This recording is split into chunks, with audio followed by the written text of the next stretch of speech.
Hello, ഇന്ന് വെറുതെ വീട്ടിലിരുന്നപ്പോൾ just പുറത്ത് പോയിട്ട് ഫുഡ് കഴിക്കാൻ കരുതി ഇറങ്ങിയതാണ് കേട്ടോ. അങ്ങനെ വരുന്ന വഴിക്കാണിതേ നമുക്ക് നല്ല പരിചയമുള്ള ഒരാളിനെ അയർലൻഡിൽ കാണുന്നത്. കണിക്കൊന്നയുടെ എക്സാക്റ്റ് പൂവാണോ എന്ന് ചോദിച്ചാൽ അതല്ല, പക്ഷേ ഇലകളൊക്കെ അതുപോലെ തന്നെയാണ് കേട്ടോ. പക്ഷേ അതുപോലെ തന്നെ എല്ലാം കൊണ്ടും കണിക്കൊന്ന എന്ന് തന്നെ നമുക്ക് പറയാം. ഒരു വീടിൻ്റെ മുന്നിലാണ്. കുറേ നേരം വീഡിയോ ഒക്കെ എടുത്ത് ഞങ്ങൾ പോരുന്നു. ഇതേ കണ്ടില്ലേ, നടന്നു വരുന്ന വഴിക്ക് കണ്ടതാണ് കേട്ടോ. ഓണി എന്ന് പറയുന്ന ടൈപ്പ് കുതിര. ഞാനങ്ങനെ കേട്ടിട്ടേ ഉള്ളൂ, ഇപ്പോഴാണ് ഞാൻ നേരിട്ട് കാണുന്നത്. പിന്നെ ഞങ്ങൾ നടന്ന് ടൗണിലെത്തി ഒരു റെസ്റ്റോറൻറ്റിലേക്ക് ലക്ഷ്യം വെച്ച് പോവുകയാണ്. ഇവിടെ ഒരു ചൈനീസ് റെസ്റ്റോറൻ്റ് ഉണ്ട്. അവിടെ പോയിട്ട് കുറച്ച് ചൈനീസ് ഫുഡ് വാങ്ങാമെന്ന് കരുതി വന്നതാണ്. ഇതാണ് റെസ്റ്റോറൻറ്റ് കേട്ടോ. ഇവിടെ എന്തോ മറ്റേ ഡൈനിങ് ഇല്ല, ടേക്ക് അവേ മാത്രമേ ഉള്ളൂ.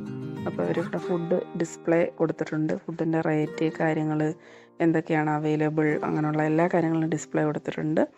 അപ്പോൾ ഞങ്ങളങ്ങനെ അവിടെ കയറി ഒരു ഫുഡിനൊക്കെ ഓർഡർ കൊടുത്തു. പിന്നെ അതുമായിട്ട് നടന്ന് നേരെ വീട്ടിലെത്തി. അപ്പോൾ ആകെ കുഴഞ്ഞിട്ടുണ്ടായിരുന്നു, നല്ല വിശപ്പും ഉണ്ടായിരുന്നു. ഓടി വന്ന് ഫുഡൊക്കെ എടുത്ത് അറേഞ്ച് ചെയ്ത് വെച്ചു. നൂഡിൽസും ചില്ലി ചിക്കനും പിന്നെ ചിക്കൻ റോളുമാണ് ഞങ്ങൾ വാങ്ങിച്ചത്. അങ്ങനെ അതൊക്കെ സെറ്റാക്കി ഞങ്ങൾ ഫുഡൊക്കെ കഴിച്ചു ഹാപ്പി ആയിട്ട് പോയി.